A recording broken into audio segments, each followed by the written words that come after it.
皆さんこんにちは、ルリコです。本日はハーレーダビッドソン X350 と X500 を試乗インプレッションしていきたいと思います。今日はハーレーダビッドソンの先行試乗会ということで、この X350 と X500 を一足先に試乗させていただきます。今回まだ発表前でですね、私たち自身も細かい数字とかがまだわからない状態なので、そんな感じなんだなって思って聞いてもらえれば嬉しいです。動画が上がってる頃にはしっかりとした数値も表記できると思いますので、よろしくお願いします。さあ、それではまずですね、こちらハーレーダビッドソン X350 からご紹介していきたいと思います。こちらは自分らしいライフスタイルの表現、アメリカンフラットトラッカースタイルというスタイルだそうです。でね、こちらは伝説的なハーレーダビッドソンの XR750 のデザインにインスパイアされているそうです。スペック紹介に入りたいんですが、今の時点だと詳細なスペックがわからないので、ちょっとアフレコで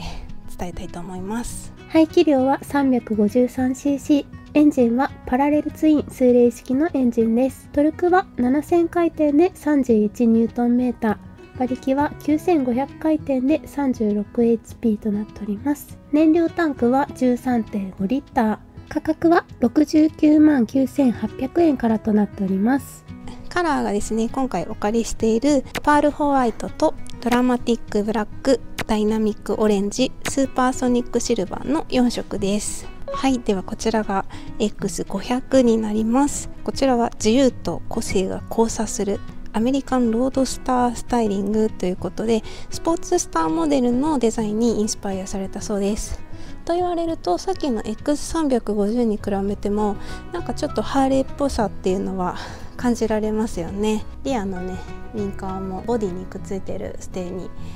ポンと丸めの LED ランプがついてたりとか、あとはこのシートですよね。シートとかもこうスポーツスターっぽいシートがついております。この黒のフロントフォークとかもハーレーっぽいなって思います。あとね、細かい部分で見ても、例えばこういうステップですね、ステップとかも X350 に比べるとこうちょっとデザイン性があるものが使用されていたりとかですね、このタンデムも含めなんですけど、X350 も調節はできたんですけど、工具がないと調節ができないんですが、こっちは工具なしでもプリロード調節ができます。はい、あとね、こっちの X500 のものに関してはナンバーステーがね、スイングアームから伸びているタイプなので、リアがねカスタムしなくてもすっきりしています。排気量は 500cc、 エンジンはパラレルツイン水冷式のエンジンです。最大トルクは6000回転で 46Nm、 最大馬力は8500回転で 47HP となっております。燃料タンクは 13.1 リッター、価格は83万9800円からです。カラーはドラマティックブラック、ダイナミックオレンジ、スーパーソニックシルバー、パールホワイトの4色となっております。はい、ではまず X350 の足つきからチェックしたいと思います。冒頭でもお伝えした通り、この詳細な数値っていうのがまだ知らない状態なので、私は知らない体で乗ります。ただ一応海外仕様だと 777mm となっております。で、私の身長は161センチで、今日は厚底で3センチ持ってます。止ります。はい、よいしょ。一応今両足ですね、しっかりかかとまでついている状態です。800mm はないと思います。ただその 777mm って聞いたらめっちゃ足つきいいんだなと思ってたんですけど、ここのカバーがね結構張り出している部分があるので、そういった面ではおそらく 777mm よりは感覚的にはもうちょっとシート高い感覚です。ポジションがこんな感じです。上半身は完全にネイキッドっていう感じなんですけど、もうねここの足のポジション、フットペダルのポジションとかはちょっと今までのハーレーにはないポジションで、ちょっとバックステップ気味にも感じちゃうぐらい、後ろになっている気がします。はい、そして車両重量は X350 は195キロと一応なってます。もしかしたら違うかも。はい、これに関してはもうめちゃめちゃ軽いです。今までハーレーってかつてこんなに取り回しができたことはあったであろうかっていうぐらいね、そういった面では今までのハーレーの概念をなくすような車両なんですけど、軽々こんな感じで取り回しできちゃいますね。はい、続きましては X500 のシート高をチェックしたいと思います。海外仕様の数値だと820になっておりますが、ちょっと日本だと違うかもしれない感覚で乗ります。よいしょ。はい、今足はですね半分ついている状態ですね。 X350 はどちらかというとベタ足だったので、若干こっちの方が高いかなっていう感じです。数値上だと820なんですけど、それよりはシート高をよく感じますね。810ぐらいそんな変わんないか。はい、ポジションはこんな感じです。ザ・ネイキッドって感じですね。よりゆったり乗れるようなポジションに感じます。さあ、では X500 の車両重量は205キロとなっておりますが、本当か分かりません。350に比べると多少重みはありますけど、それでもハーレーがこうやって立って動かせてるというものはなんていう嬉しさ切れ角は割と切れますね。ちょっと重いけどね、重いけど全然めっちゃ重い、動かせないとかそこまでではないです。こんな感じです。はい、それではまずですね、こちらの X350 から試乗していきたいと思います。お、初またがり、足つき軽っ。お、なんかハーレーなんだね、不思議。おー、いいね。いきまーす。めっちゃ軽い。やばい、楽しい何せ私は都内走るのが苦手な人間なもんでですね、あたふたしながら走るかもしれませんうわ、でもこの気楽さたまんないね。なんか間違えてもなんとかなる気がする。絶対これなんか走ってるとシュピーンって音がするで。停車。お、ニュートラ入りやすいですね。なんかちょっとだけハーレーってこうニュートラ入れるのに結構苦労するイメージがあるんですけど、すんなり入ってくれました。で、今ね350乗ってるんですけど、足つきいいですね。なんせ軽いのでね、もうまさに気楽。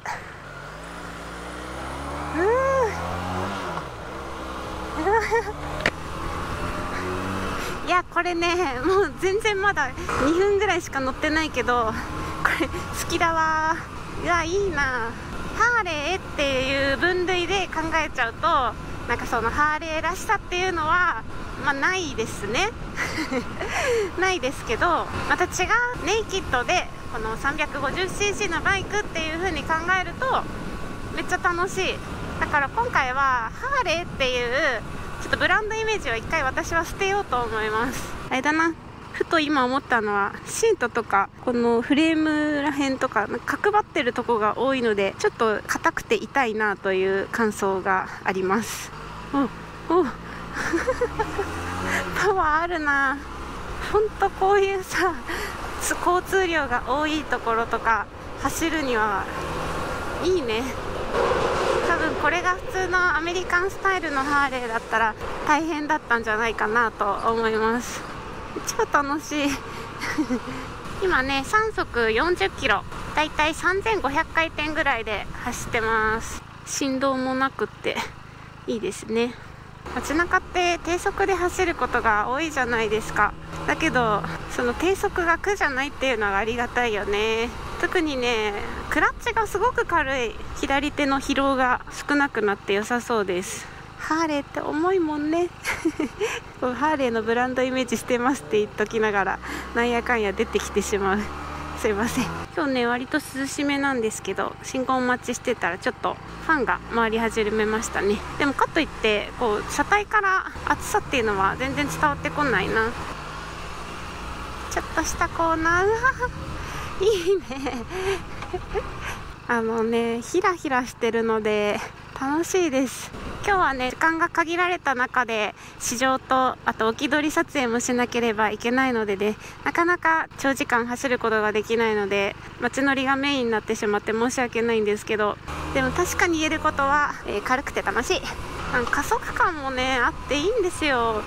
このモデルは低中速などねこう街乗りのメインとされる部分がこうトルクがある風にされているそうなので、まさしく今乗っている範囲ではこうパワー不足だとかそういうことは全く思わないですし、むしろこうアクセルあんまりガバッと開けすぎると結構ねわかるかな体を置いてかれるぐらいのキレキレ具合でもあるので、本当スポーツバイクっていう感じもする。だから今までにないよね、ハーレーでこんな感じで気楽に乗れてこんなひらひら曲がるっていうのはかっこいいですよね。最近こういう350クラスのこうネイキッドっぽいデーバイクって多いと思うんですけど、例えば同じ排気量でいうと、GB350 だったり MT 系とか MT とかに近いのかな。 GB はクラシックな感じで乗り味もこう短気筒のトコトコ系なんでね、それと比べるとまた全然違った乗り味なんですけど、気持ちいい、いいわ、楽しいわ。今ねしばらく街乗りを堪能しているところであります。フロントがダブルディスクなのでしっかりブレーキが効くのも安心です。走っててもエンジン音はしっかり聞こえてくるし、だけどうるさいっていうわけではないので、街中ね朝通勤でバイク使う時にこうエンジン音気にせずスタートできるっていうぐらいの程よいねエンジンサウンドです。いやー絶対大きいバイクだったらあんまりこういう小道は走りたくないんですけど、バッて入っていってちゃうのが強いよね。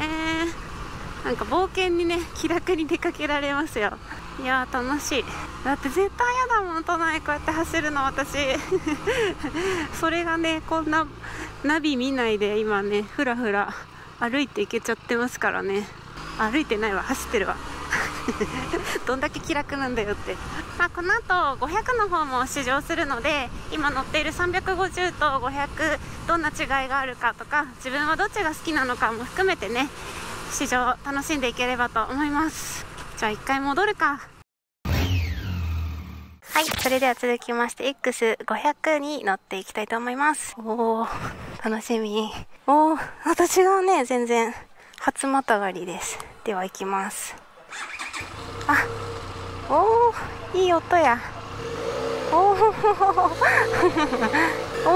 ーいいね。すごいなんかお尻にマフラーからのこの振動が伝わってくるぐらいめっちゃいい音。足つきはちょっとツンツンだね。でもなんかシートの張り出し具合はさっきの350とあんまり変わらない気がする。ハンドル周りのこうそういうスイッチ類とかこのメーターは350と共通なのかな。ただハンドルバーがさっきより広いですね。あとはこういったところのこのメッキっていうのかな、この銀色の部分がさっきよりくり抜きが入ってたりするので高級感あります。でもこのフロントフォークの太さとかこうハーレーらしさって言ったらこっちの X500 の方がハーレーらしさあるのかな。先ほどの X350 とこの X500 のこのパラレルツインっていうのは一緒なんですけど、やっぱり X500 の方がエンジンサウンドが下からこうゴーってくるような低音がねこうお尻の方から響いてくる感じですごくね乗ってても満足感がありますね。ちょっと U ターンしますよ。いや U ターンもしやすいんですよ。ちょっと動画撮らないで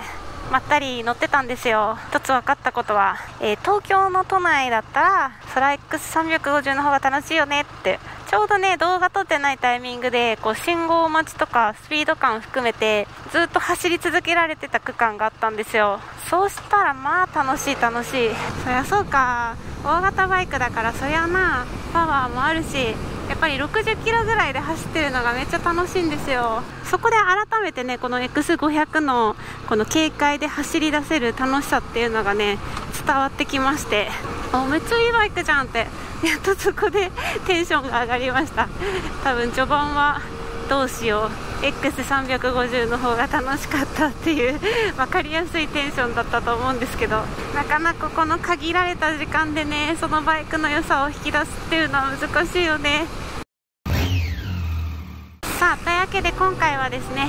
ハーレーダビッドソンの X350 そして X500 を先行で試乗させていただきました。結論から言うと私が好きなのは X350 です。今回の試乗コースっていうのがこの東京の真っ昼間渋滞やら信号待ちが多い中で試乗すると、やっぱりそれだけ X350 の軽快さっていうのが際立ってね、すごく楽しい。その限られた区間しか走れないんだけど、でもバイクを操る楽しさっていうのがこうひしひしと伝わってくる X350 っていうのはね、乗ってて楽しかったですね。で X500 はですね、この環境下ではまったり走っているので、私は多分ね刺激的なバイクが好きなので、このまったり感っていうのがちょっと退屈だなって思っちゃってたんですけど、